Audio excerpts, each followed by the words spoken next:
lot of hard work by a lot of your peers, and that's something to be proud of because they're representing you as well as the year group, as well as our school. So I'm going to call out their names, and they're going to come up. And while they're up here, I just want you to have to think about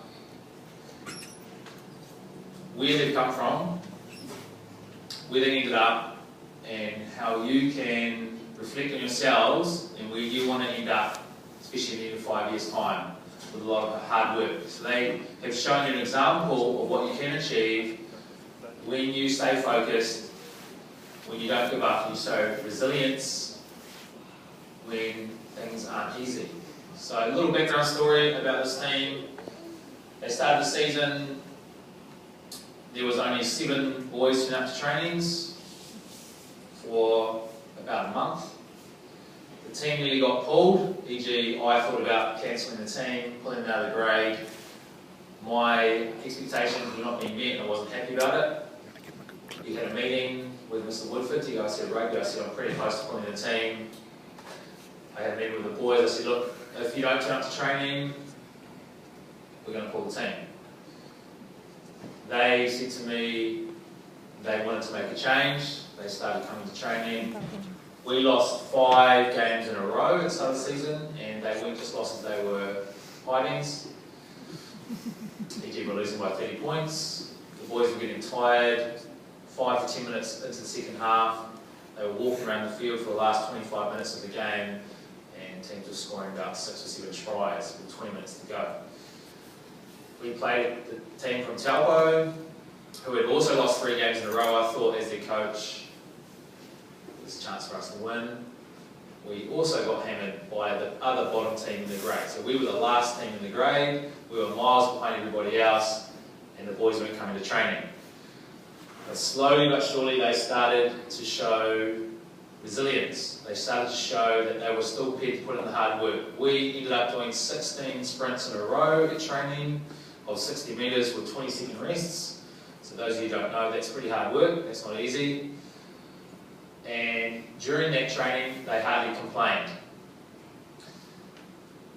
They managed to dig themselves out of a big hole and made it to the final. And in the semi-final against Taupo boys, they were behind with 30 seconds to go. They scored to qualify for the final. In the final, they were behind with 55 seconds to go. They scored to win the final. It was a big distance from the start of the season.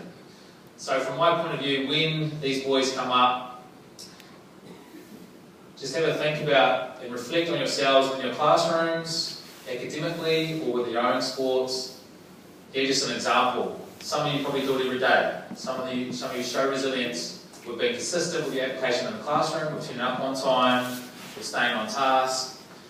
And it's all those little things that build to something special. And these boys have represented that, and they're going to show you, hopefully again in the future, within their classrooms as well. So I'd like to get these boys up on the stage. Jacob Albertsma. I'm going to do this fast because there's a few boys. So Manaya Berryman, Ranui Berryman, Jamal Cherrington, Ricky Cohen, James Cornelius, Callum Dobbs, George Elvin, Keanu Fleming, Jaden Gage, James Goldie, Keegan Mitchell,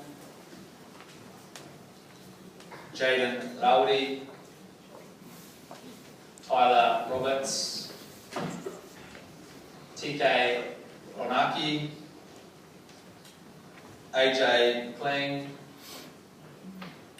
Joshua Thompson, and Joseph Wallace, the captain.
Yeah, boys.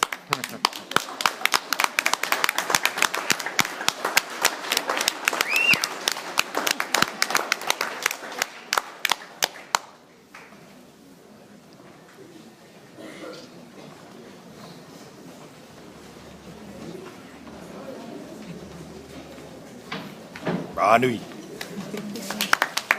Yeah.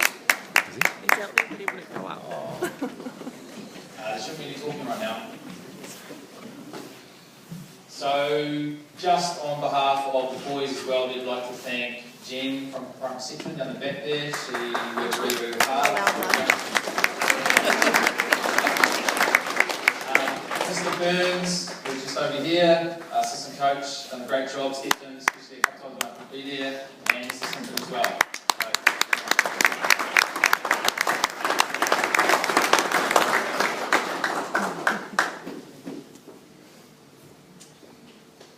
Okay, good morning, Year 9. I just want to carry on a positive theme. Obviously,